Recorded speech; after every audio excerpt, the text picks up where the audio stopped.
Our personal measures to prevent chronic diseases are crucial for our health.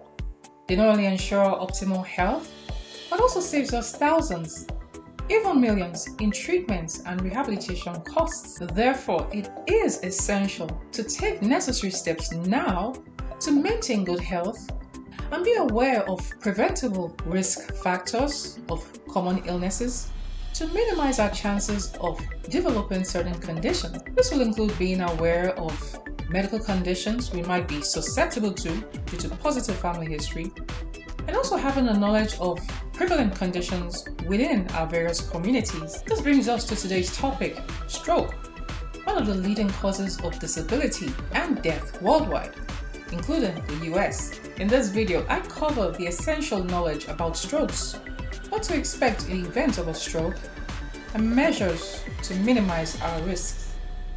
Hi, I'm Dr. Francisca Osage. Thank you for joining me on Francisca on Health Matters. Now, what is a stroke? Its official diagnosis is the term Cerebrovascular Accident with the acronym CVA. It is a medical emergency caused by a sudden disruption of blood flow to a part of the brain. Immediate action is required to restore blood flow, prevent further interruption of flow, and minimize complications that could arise from this disruption. In managing stroke, therefore, time is of the essence.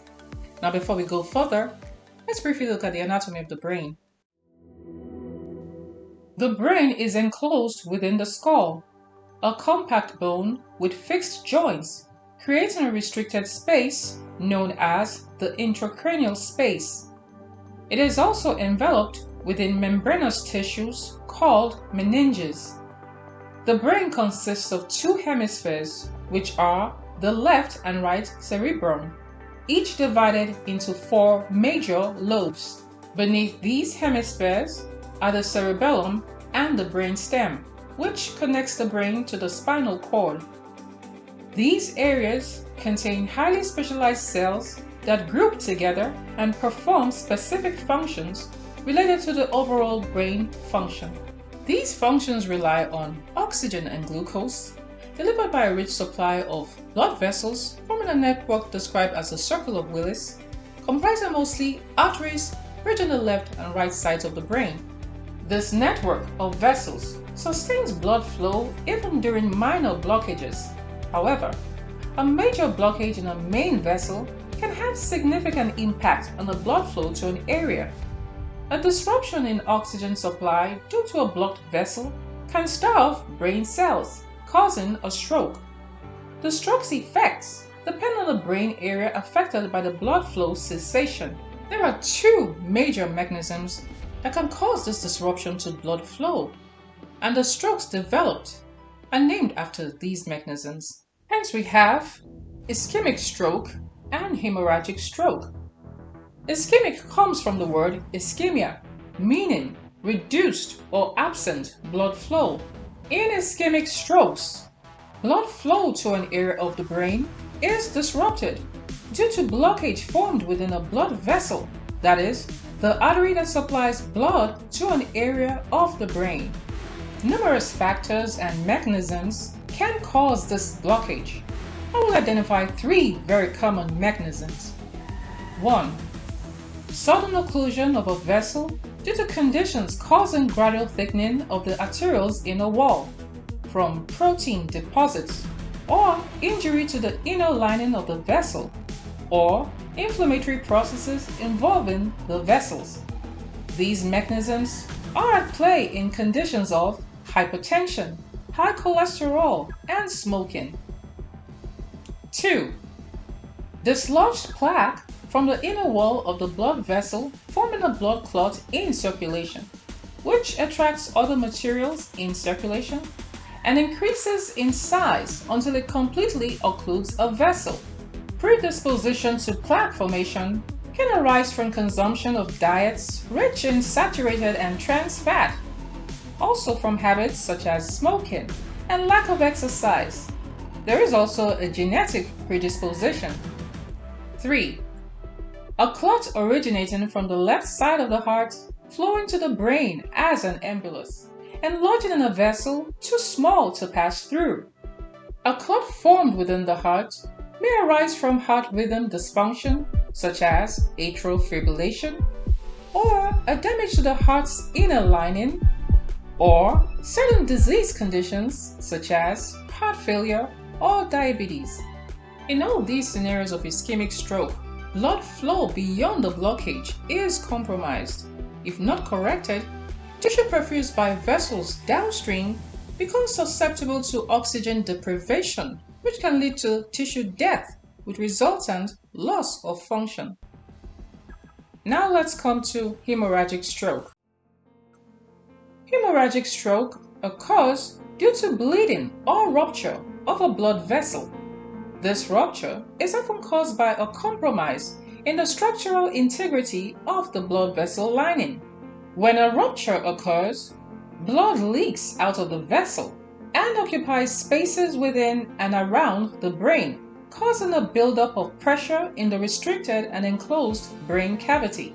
This pressure directly impacts the brain tissue and causes tissue death. It can also cause herniation, a process whereby brain tissue is pressed into the next available space. This pressure can cause brain cell death and damage and loss of function.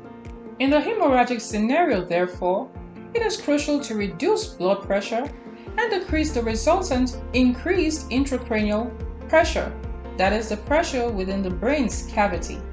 These factors highlight the importance of recognizing the mechanism and type of stroke before medical intervention.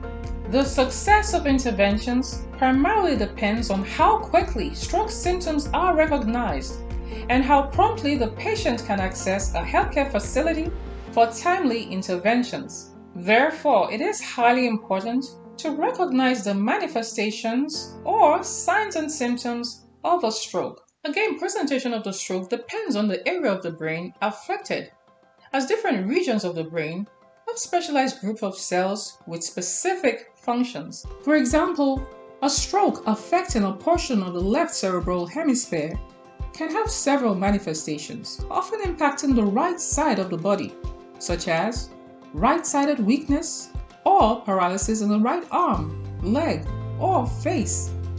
There could also be problems with speech and language recognition. However, the quite common and easily recognizable manifestations can be assessed by remembering the acronym FAST, which spells FAST. To quickly assess the presence of a stroke, ask the person to smile. Does one side of the face droop? Ask the person to raise both arms. Does one arm appear weak in response? Ask the person to repeat a simple phrase. Is their speech slurred or sounding strange? Acting in a timely manner on these observations will make a significant impact on the outcome of the stroke. Recognizing these symptoms quickly and seeking prompt medical attention can significantly improve the chances of recovery. As mentioned earlier, interventions depend on the mechanism or type of stroke. In ischemic stroke, which is the more common, since it's mostly due to blockage, intervention is aimed at identifying where the blockage is and alleviating or removing the blockage. This can be done via medications that cause the clots to dissolve if the stroke is identified early, usually within 3 hours of onset, and also medications to avoid further clot formation.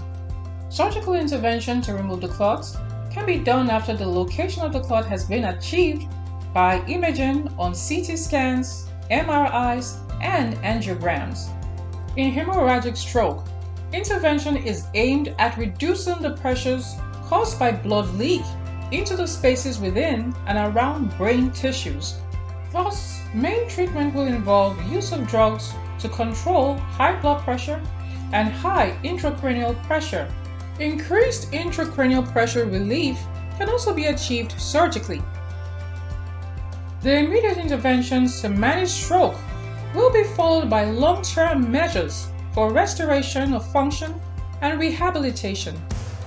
And these include interventions such as speech therapy, occupational and physical therapy, cognitive therapy, lifestyle changes, especially to prevent the reoccurrence of another stroke. Now, prevention is a big one here, hence the importance of recognizing common risk factors or causes of stroke. These will include chronic and uncontrolled high blood pressure, high cholesterol, smoking, obesity, diabetes. The likelihood of a stroke increases as we get older. That said, stroke can still occur at an early age due to certain disease conditions that could present at a relatively young age that predisposes to the mechanisms that cause stroke. In such cases, specific interventions to address the primary disease condition become necessary to avoid the emergence of a stroke. All these risk factors mentioned can be controlled by adopting a healthy lifestyle and the use of medications to control already established conditions such as hypertension, high cholesterol, and diabetes. Cardiovascular experts also emphasize the importance of smoking cessation, managing blood pressure, eating healthily, including reducing sugars, controlling cholesterol, exercising, and losing weight. In addition, I will add, get good sleep and try your best to reduce stress.